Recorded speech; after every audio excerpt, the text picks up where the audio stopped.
नमस्कार दोस्तों, teaching with Shivam में आप सभी का हार्दिक स्वागत है। सीटेट 7 जुलाई 2024 हिंदी पेडागोजी से संबंधित अति महत्वपूर्ण प्रश्नों की श्रृंखला। पहला क्वेश्चन आपकी स्क्रीन पर है। पहला क्वेश्चन कहता है कि संप्रेषणात्मक दक्षता कार्यात्मक व्याकरण का एक उपसमुच्चय है और शिक्षण में इसका उपयोग विद्यार्थियों को अनुमति देता है कि वे क्या करें।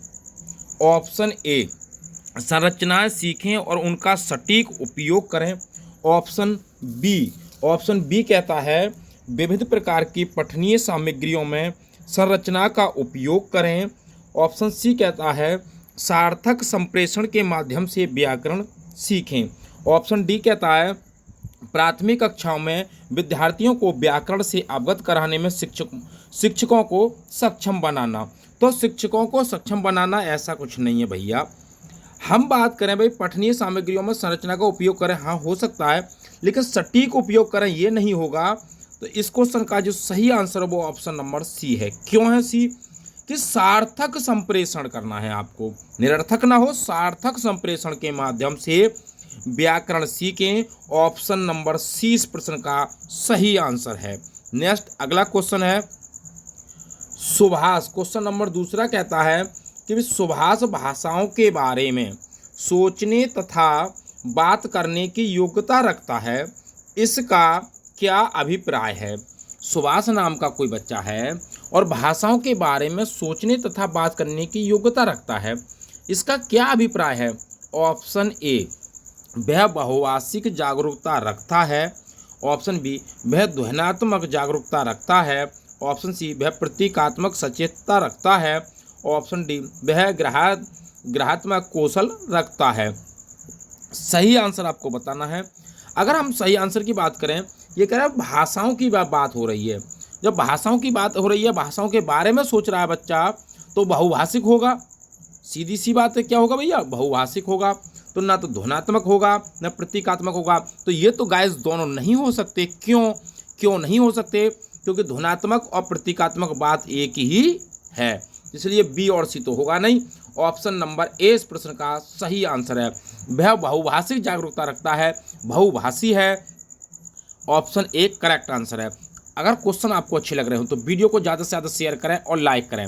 आइए अगला क्वेश्चन देखते हैं। नेक्स्ट क्वेश्चन है भाषा के किसी अनुच्छेद को कब अच्छा कहा जा सकता है? भाषा का कोई भी अनुच्छेद है उसे कब अच्छा कहा जा सकता है? ऑप्शन ए, यदि वह वर्णनात्मक भाषा में है। ऑप्शन बी, यदि वह अच्छी लिखावट में लिखा गया है। ऑप्शन सी, यदि उसमें विराम चिन्हों का सही प्रयोग हुआ है। ऑप्शन डी, यदि वह विचारों को सुसंगत तरीके से प्रस्तुत करता है। सही आंसर की बात करें भाई, विराम चिन्हों का प्रयोग हुआ, ठीक बात है। लिखावट में लिखा है, सही बात है। वर्णनात्मक में लिखा है, सही बात है। लेकिन ये कह रहा है कि अनुच्छेद कब अच्छा हो सकता है? यदि वह विचारों को सुसंगत तरीके से प्रस्तुत करता है, यानी कि क्रमबद्ध तरीके से प्रस्तुत करता है। तो ऑप्शन नंबर डी इस प्रश्न का सही आंसर है। आइए अगला क्वेश्चन आपकी स्क्रीन पर है। भाषा लोग हैं। भाषा से व्यक्ति संपर्क बनाते हैं, भाषा से व्यक्ति प्रतिक्रिया देते हैं। ये विचार क्या प्रदर्शित करता है? भाषा से व्यक्ति संपर्क बनाते हैं, भाषा से व्यक्ति प्रतिक्रिया देते हैं। ये विचार क्या कहना चाह रहा है? ऑप्शन ए अंतःक्रियात्मक विचार है। ऑप्शन बी संज्ञानात्मक विचार है। ऑप्शन सी विधा विचार है। ऑप्शन डी व्यवहारात्मक विचार है। तो ये कैसा विचार है? अगर हम बात करें भाई, भाषा से व्यक्ति संपर्क बनाता है और भाषा से व्यक्ति प्रतिक्रिया देता है, यानी कि आपस में बातचीत हो रही है। इसका मतलब ये हुआ कि दोनों की अंतःक्रिया हो रही है। ऑप्शन ए इस प्रश्न का सही आंसर है, अंतःक्रियात्मक विचार है। ए ऑप्शन इसका करेक्ट आंसर है। नेक्स्ट अगला क्वेश्चन है स्कैनिंग एक पठन गतिविधि है। स्कैनिंग एक पठन गतिविधि है जो शिक्षार्थियों को मदद करती है। ऑप्शन ए इच्छित जानकारी निकालने में। ऑप्शन बी उनकी शब्दावली को समृद्ध करने में। ऑप्शन सी भाषाई बिंदुओं पर दक्षता विकसित करने में। ऑप्शन डी शब्दों के अर्थ जानने में। तो स्कैनिंग किस बात में मदद करती है? स्कैनिंग का जो तात्पर्य है वो है इच्छित जानकारी निकालना। तो ऑप्शन नंबर ए इस प्रश्न का सही आंसर हो जाएगा। इच्छित जानकारी निकालने में मदद करती है, ऑप्शन ए इस प्रश्न का सही आंसर है। नेक्स्ट अगला क्वेश्चन है, क्वेश्चन नंबर 6 है कि सांस्कृतिक रूप से उत्तरदायी शिक्षक होने के नाते शिक्षक को अनिवार्यता है क्या? ए कहता है विद्यार्थियों को संस्कृति को एक संसाधन के रूप में समझना चाहिए। बी कहता है रचनात्मक सीखने के दृष्टिकोण के आधार पर सीखने के माहौल का समर्थन करना चाहिए। विद्यार्थियों को संस्कृति को एक संसाधन के रूप में समझना चाहिए। बी कहता है रचनात्मक सीखने के दृष्टिकोण के आधार पर सीखने के माहौल का समर्थन करना चाहिए। ए ऑप्शन कहता है ए सही है, बी कहता है बी सही है, सी कहता है ए और बी दोनों सही है, डी कहता है ए और बी दोनों गलत हैं। सही आंसर इसका हो जाएगा ऑप्शन नंबर सी, ए और बी दोनों सही है। सी ऑप्शन इसका करेक्ट आंसर है।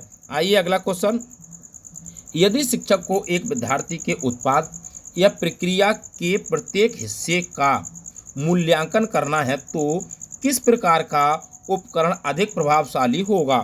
यदि शिक्षक को एक विद्यार्थी के उत्पाद या प्रक्रिया के प्रत्येक हिस्से का मूल्यांकन करना है, तो किस प्रकार का उपकरण अधिक प्रभावशाली होगा? ऑप्शन ए चेक लिस्ट के माध्यम से, ऑप्शन बी समग्रता के साथ रूब्रिक्स के माध्यम से, ऑप्शन सी विश्लेषणात्मक रूब्रिक्स के माध्यम से, ऑप्शन डी अनुसूची के माध्यम से।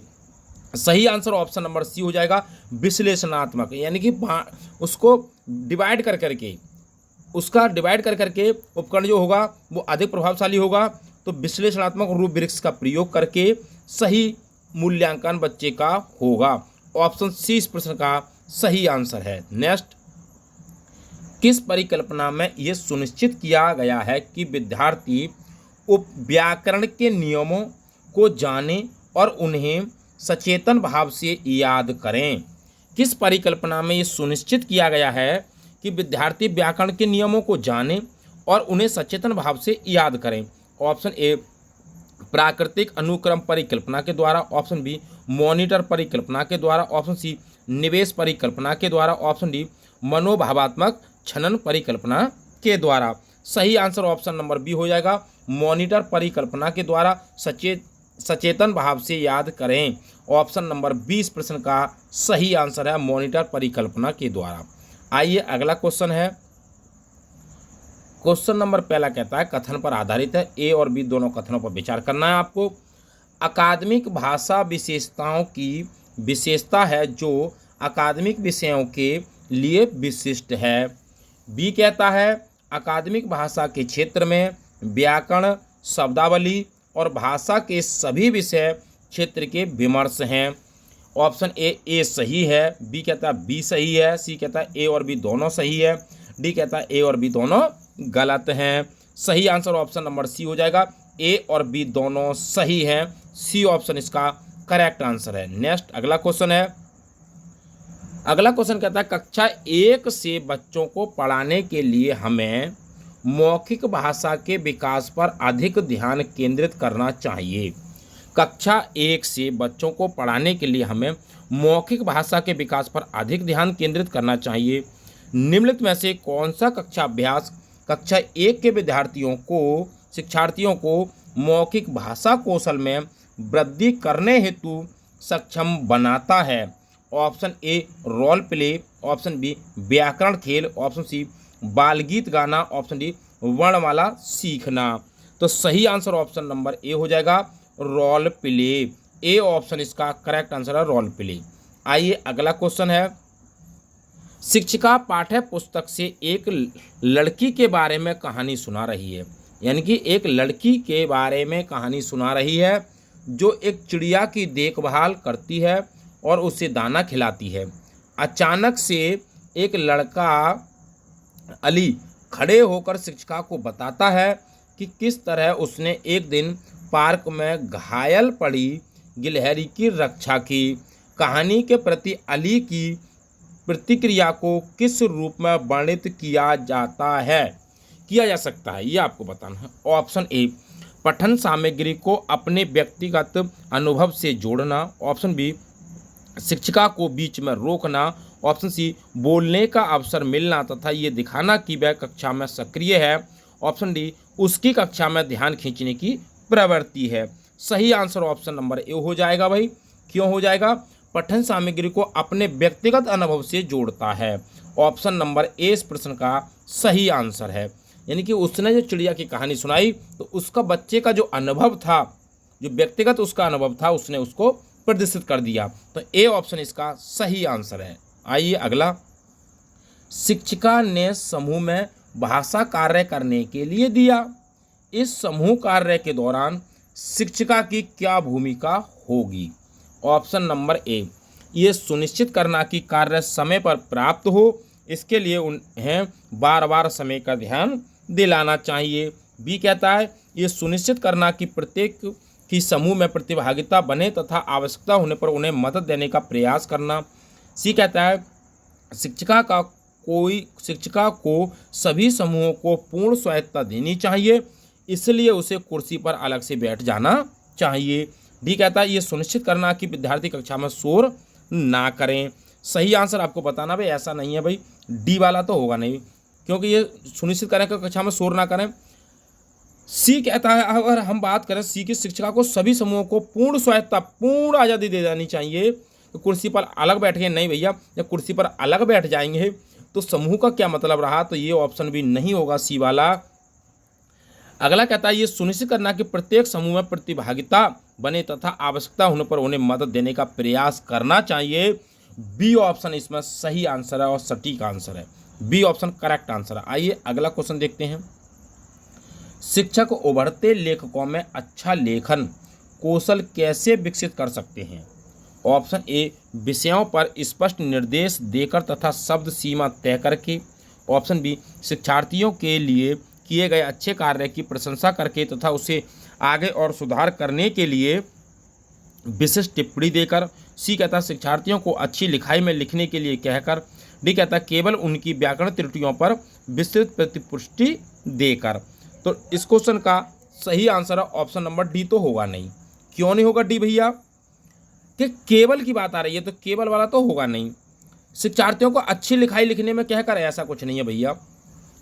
सही आंसर इसका विषयों पर स्पष्ट निर्देश देकर तथा शब्द सीमा तय नहीं करनी है भैया। ऑप्शन नंबर 20 प्रश्न का सही आंसर हो जाएगा। शब्द सीमा तय कर देंगे, बच्चा अपने विचार नहीं लिख पाएगा पूर्ण रूप से। शिक्षार्थियों के लिए किए गए अच्छे कार्य की प्रशंसा करें तथा उसे आगे और सुधार करने के लिए विशिष्ट टिप्पणी देकर। बी ऑप्शन इसका सही आंसर है। आइए नेक्स्ट अगला क्वेश्चन है, अभिकथन पर आधारित है। शिक्षक को कक्षा में संप्रेषणात्मक कार्य से संरचनाओं को समृद्ध करना आवश्यक है। कारण कहता है कि संप्रेषणात्मक कार्यों का अभ्यास शिक्षार्थियों को समाज में बेहतर प्रदर्शन के समर्थ बनाता है। ऑप्शन ए तथा आर दोनों सही है तथा आर ए की सही व्याख्या करता है। बी कहता है ए तथा आर दोनों सही है किंतु आर ए की सही व्याख्या नहीं करता। सी कहता है ए सत्य है किंतु आर गलत है। डी कहता है ए असत्य है किंतु आर सही है। सही आंसर इसका हो जाएगा ऑप्शन नंबर ए और आर दोनों सही हैं और आर ए की सही व्याख्या करता है। ए ऑप्शन इसका करेक्ट आंसर है। नेक्स्ट अगला है, निर्देशित रचना सामान्यतः किस पर प्रस्तुत करनी चाहिए? तो निर्देशित रचना सामान्यतः किस पर प्रस्तुत करनी चाहिए? ऑप्शन ए, अव्यक्त स्तर पर। ऑप्शन बी, आरंभिक स्तर पर। ऑप्शन सी, किशोर अवस्था के स्तर पर। ऑप्शन डी, वयस के स्तर पर। तो किस पर आधारित करनी चाहिए? ऑप्शन नंबर बी हो जाएगा, आरंभिक स्तर पर करनी चाहिए। बी ऑप्शन इसका सही आंसर है। नेक्स्ट अगला क्वेश्चन है, भाषा अधिगम में युक्ति के रूप में कहानी सुनाने का उद्देश्य क्या है? भाषा अधिगम में, भाषा जब अधिगम करता है बच्चा, जब सीखता है तो युक्ति के रूप में कहानी सुनाने का उद्देश्य क्या होता है? ऑप्शन ए, शिक्षार्थियों को नैतिक शिक्षण देना। ऑप्शन बी, शिक्षकों को कहानी याद कराने के समर्थ बनाना। सी कहता है शिक्षार्थियों को कहानी के पठन के लिए समर्थ बनाना। डी कहता है शिक्षार्थियों को भाषा सीखने के मौके देना। तो सही आंसर की अगर हम बात की जाए कि कहानी के पठन के लिए समर्थ बनाना, ऐसा नहीं है भाई कि समर्थ बनाया जाए, कहानी याद करने के समर्थ नहीं, शिक्षार्थियों को भाषा सीखने के मौके देना कि बच्चा भाषा कैसे सीखे। डी ऑप्शन इसका करेक्ट आंसर है। नेक्स्ट अगला है, शिक्षार्थी केंद्रित कक्षा की अवधारणा बहुत से दृष्टिकोण को शामिल करती है। उस दृष्टिकोण का चयन करें जो शिक्षार्थी केंद्रित कक्षा में शामिल नहीं है। ऑप्शन ए, पाठ्यक्रम की विषय वस्तु और प्रक्रियाओं की अभिकल्पना में शिक्षार्थियों की संलग्नता। ऑप्शन बी, क्या पढ़ना चाहिए इस प्रकार के नीति विषयक निर्णयों में शिक्षार्थियों की संलग्नता। ऑप्शन सी, न केवल कक्षा के भीतर बल्कि कक्षा के बाहर भी विद्यार्थी द्वारा अपने अधिगम का उत्तरदायित्व लेना। ऑप्शन डी, कक्षा में प्रयुक्त प्रविधियों और अधिगम प्रक्रियाओं पर शिक्षार्थी का अधिकतम नियंत्रण। सही आंसर ऑप्शन नंबर बी हो जाएगा। क्या पढ़ना चाहिए इस प्रकार के नीति विषयक निर्णयों में शिक्षार्थियों की संलग्नता। बी ऑप्शन इसका करेक्ट आंसर है। केवल वाला ना होगा भाई, कक्षा में प्रयुक्त प्रविधियों और अधिगम प्रक्रियाओं पर शिक्षार्थियों का अधिकतम नियंत्रण। ऐसा नहीं है कभी उनको कंट्रोल करी जाए, कभी कंट्रोल करते रहें, उसको रोकते रहें। पाठ्यक्रम की विषय वस्तु और प्रक्रियाओं की अभिकल्पना में शिक्षार्थियों की संलग्नता हो सकता है, लेकिन ये कह रहा है क्या पढ़ना चाहिए इस प्रकार के नीति विषयक निर्णय लें। बी ऑप्शन इसका करेक्ट आंसर है।